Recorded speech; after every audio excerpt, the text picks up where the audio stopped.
It started long before that night, before the storm, before the trembling silence that filled the car, long before his hand brushed against me like a secret trying to breathe. Maybe it began at the table, laughter spilling over like spilled wine, the clinking of glasses hiding quiet disapproval. His father talked too loudly. His aunts watched too closely. And I smiled, the kind of smile that strains at the edges, the kind that says I'm fine even when you're not. Across the room, his eyes found me. Just a glance. Nothing more, but something lingered there, something dangerous, something I refused to name. Later, as we said our goodbyes and slipped out into the rain, I felt the air change. He offered to drive, said his father had already had too much to drink, said he'd make sure I got home safe. Funny word, that. The storm had begun to build, swallowing the world in its gray hunger. By the time we reached the highway, the laughter was gone, replaced by the hum of the tires and the rhythm of the wiper scraping across the windshield, steady, hypnotic, like a heartbeat trying to forget. I sat beside him, my gown still heavy with perfume and candlelight. His hands gripped the steering wheel with quiet precision, strong, controlled. The glow of the dashboard lit his face in slices of light and shadow, and for a moment I saw the man he was becoming, not my stepson, but someone older, sharper, unknown. And that was when I knew something was shifting. The silence between us wasn't empty. It was full of words unsaid, of glances remembered, of late-night conversations that should never have happened. I told myself to look away, to focus on the road, but the air between us pulsed, alive, waiting. Then it happened, that first touch, light, accidental. A fingertip grazing the edge of my lap, soft enough to deny, real enough to remember. I froze. He didn't. His hand lingered, not exploring, not demanding, just being there, testing the gravity between us. My throat tightened. I turned to him. He didn't look back. His eyes stayed on the road, but his jaw was clenched like he was holding back a storm of his own. Why? I whispered. My voice was smaller than I meant it to be, barely heard beneath the rain's hiss. He didn't answer at first, only the rhythm of the wipers, the sound of rain on metal. Then finally, he said, because I can't pretend anymore. The words fell heavy, not shouted, not confessed, just released, like something that had been waiting too long, and I couldn't breathe. For years, I had told myself it was nothing, the way he looked at me, the way his laughter lingered too long when we were alone, the way he'd stay in the kitchen while I cooked, helping, talking, filling the empty spaces his father never noticed. I told myself it was affection, misplaced, harmless, that he just needed family, that I just needed company. But the truth was more complicated. It always was. When he pulled the car over, the world seemed to stop. The tires crunched against gravel, the headlights blurred into the curtain of rain, turning everything outside into a watercolor of movement and shadow. Inside, there was only breath, and the storm. He turned to me then, really turned, and his eyes, I'll never forget them. There was no playfulness, no boyish charm, just hunger, desperation, and something that terrified me because I recognized it. Please, he whispered. Don't push me away. Not tonight.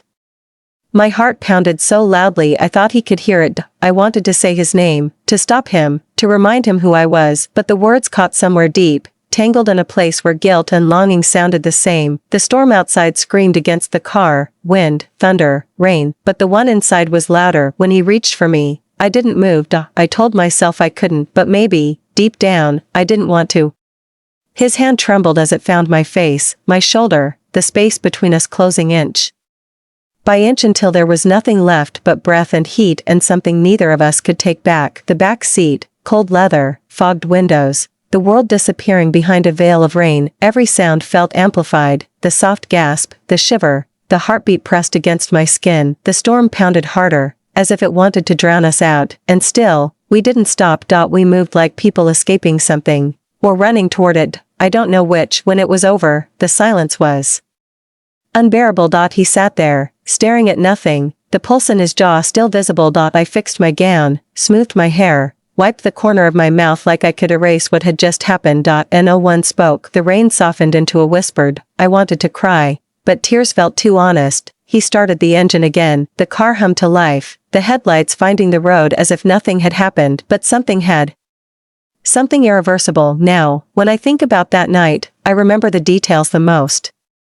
The smell of rain-soaked asphalt, the dim hum of the dashboard, the faint taste of regret at the back of my throat. Sometimes I wonder if he remembers it the same way, if the storm still visits him in his sleep, because me? I still hear it, the wipers, the whisper, the hum of a night that refused to end. The rain kept our secret, but it never let me forget. It should have ended that night, it didn't. The sound of rain still lived inside my head, even after the storm stopped. His hands, desperate, trembling, they had moved with the urgency of someone drowning, someone who had waited years for air, and I, weak, foolish, aching, I let him. For a moment, everything vanished, the world outside the car, the wipers, the thunder, gone. There was only skin, breath, and the quiet, frantic rhythm of regret waiting to be born. It ended too soon. A gasp, a silence.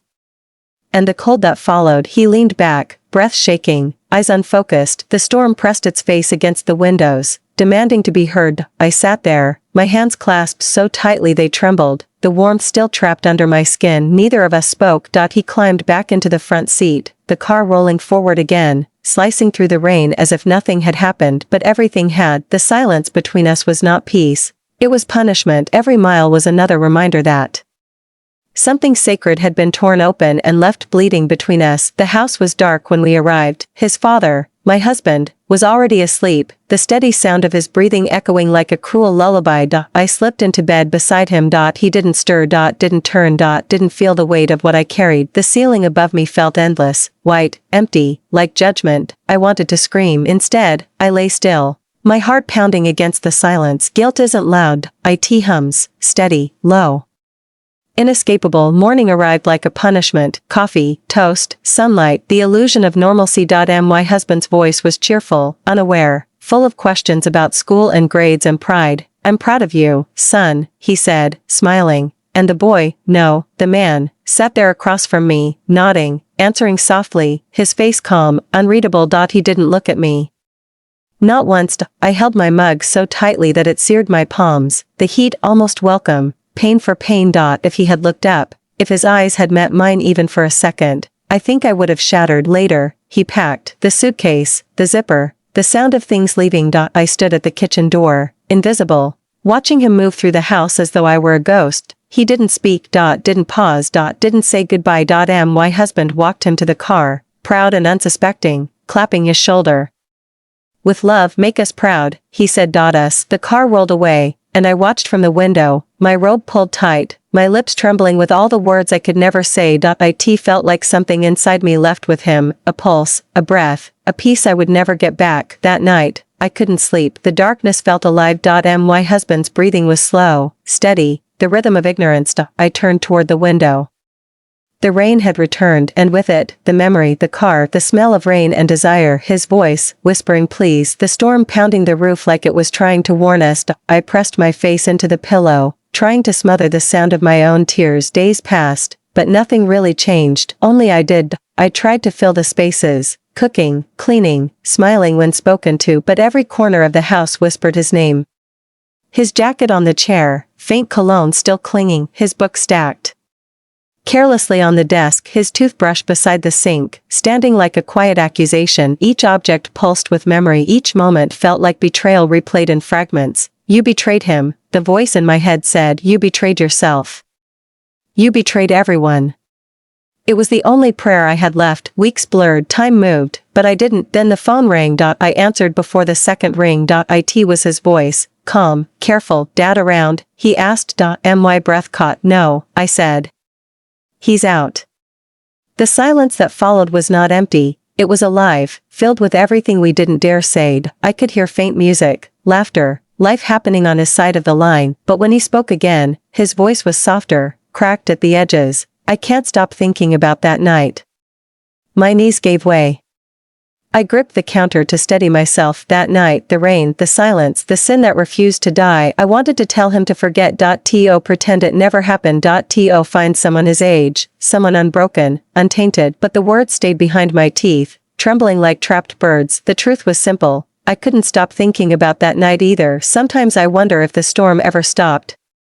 Maybe it's still out there, waiting, hanging above the same highway, the same dark stretch of road where two lost souls crossed a line they could never uncross. Maybe, in some cruel version of forever, we're still there, him driving. Me silent, the rain pounding, the hand that reached, the breath that answered, the moment that ruined everything, and somewhere inside it all, the sound of love mistaking itself for need. The phone was still in my hand when I whispered it, don't. My voice barely existed, trembling, caught somewhere between prayer and command, please, never speak of it again.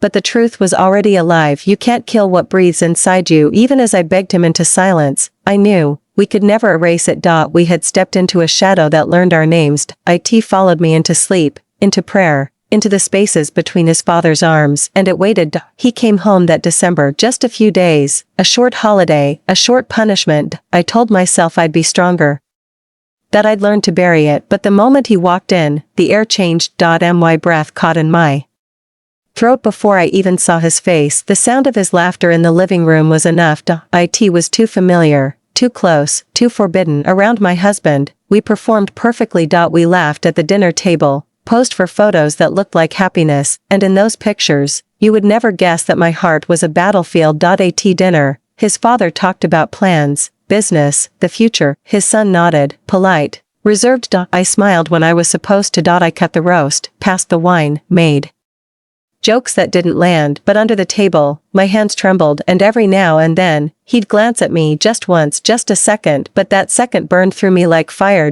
It was never the touch that haunted me, it was the silence that followed it, the silence that lingered every time our eyes met and immediately looked away, that unbearable knowing, shared, but never spoken. At night, the ceiling became my confessor.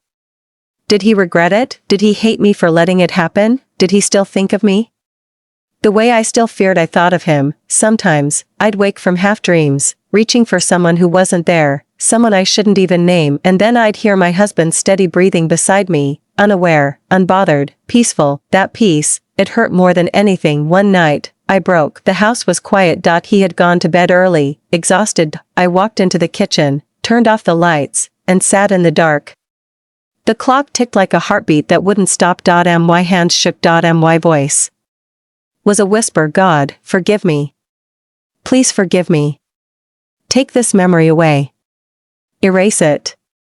But the darkness didn't answer, the silence didn't move. It just sat with me, heavy, patient, unrelenting, because guilt isn't a punishment, it's a companion. Morning came soft and cruel, the smell of coffee, the sound of laughter, father and son loading the car, the scene so normal it felt obscene. They stood outside, sunlight cutting across the driveway. He lifted his bag into the trunk, his father clapping his back, both smiling, a portrait of trust. I watched from the window, my smile stretched thin, my eyes trembling. He didn't say goodbye. He just looked once, a glance, nothing more, and then looked away. That glance was a blade. The car rolled down the road, swallowed by distance, and I stood there, one hand on the glass, watching my reflection stare back, hollow-eyed, unrecognizable. In that reflection, I saw two women, the one my husband thought he married, and the one who had already buried herself beneath the weight of a single night. Some sins don't scream, they whisper, they hum quietly in your veins, follow you into sunlight, smile through your lips when you lie. They live in silence. In the pause before a name. In the way your eyes avoid the mirror, and no matter how much time passes, they don't fade. They become part of you, invisible, but always watching. Now I ask you, not as a confession, but as a mirror. If you were in my place that storm-soaked night, would you have stopped him? Would you have turned away from the only person who looked at you and saw more than a wife, more than a role, more than a shadow beside another man's success? Would you have chosen purity over loneliness, silence over fire, guilt over the ache of being unseen? Tell me. Don't stay silent, because silence, I've learned, is the heaviest burden of all. If this story still grips you, still twists something in your chest, stay, subscribe, share it with someone who might understand what it means to carry something you can never name. Because sometimes, the stories we don't tell are the ones that own us.